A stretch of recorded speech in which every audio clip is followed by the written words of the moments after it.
I think coming in, I mean, the biggest thing, if you're a patient coming in, is it's very different than what you're used to. It is scary, and you add on top of that the unknown of the disease itself, and you add that, there's a lot of hype out there. You can't turn on anything without getting some, pretty scary story about the disease process spreading. I think it's a very scary time for patients.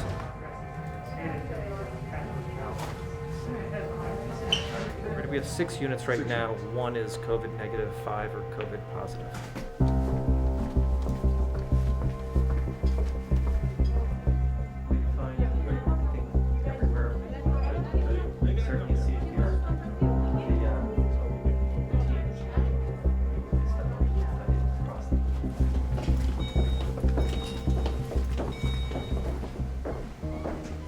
We're in a community that is quite diverse. Brockton has 38% Cape Verdeans, 29% Haitians, 4% Brazilian. So it's a city that's comprised of 65% non-white. This is one of our interpreters. She speaks both Portuguese and Cape Verdean Creole. She's sitting downstairs right now. It's very good for immediate things, right? And then the same thing with the phones. These go into the patient's rooms, and you can get up to 300 languages on them. So the interpreter is an essential component in this community specifically to the clinical team, right? Because if you can't communicate with someone, how are you able to care for them, right? And they're scared. Everybody's scared, but they're scared. Imagine how a pandemic affects us who can understand and speak and read and write English when you can't.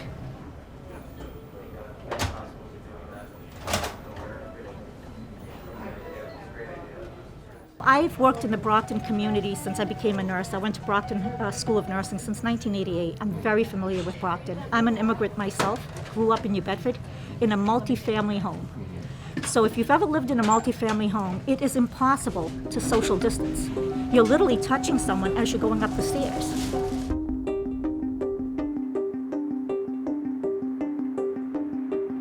A lot of these people are essential workers, right? They have to go. They don't have the ability to stay home and work from home, right? They're in transport, they're in cleaning, they're in restaurants, they're in grocery shops, so it makes it a lot harder. But it is perplexing to me because, like you said, why Brockton specifically? Why Randolph? But this is our overflow intensive care unit. That had you been here last week, you'd see patients on ventilators around, and this is a converted space. This is typically an endoscopy area, and adjacent to us is a same-day surgery area. This is an area we were able to add 11 more critical care unit beds. The team here, I think, has probably been the hardest hit as far as staffing, as far as workload, and incredible stress. It's all right. I told her that you'd give her a call back when you have a second. I can't hear. I said you'd give her. There's a lot of prep leading up to this. Review. How do you don and doff? How do you put on PPE? Wearing a mask? How to wash hands? All the way back to how does this thing spread? As best we know. So all of that information, and then it changes the first time you actually get real patients coming in the door with COVID. People really, truly take it seriously. And I think you'd find early in the path, people are very anxious, people are scared, people are nervous about this. And then they get used to it, they figure out how to handle it, they figure out how to do things correctly. And then, did you get a feeling of how calm it was walking through the hospital now? It's very different. And again, it just shows you that people overcome.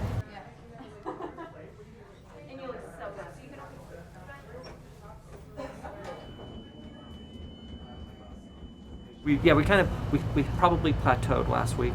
We're at a very high level from the week before through last week, and it started to just dwindle down a little bit with that, and we're seeing the positive effects of that. Here at our hospital, at our setting, in our community right now, I'm not talking, 10 miles away, could be a different story. Like everyone else out there in Massachusetts, it's, fingers crossed we continue with this. Message to the public is don't let up. We might be getting a little bit of a lead right now. Don't back off on everything you're doing to prevent it, because our volume is generated in the community.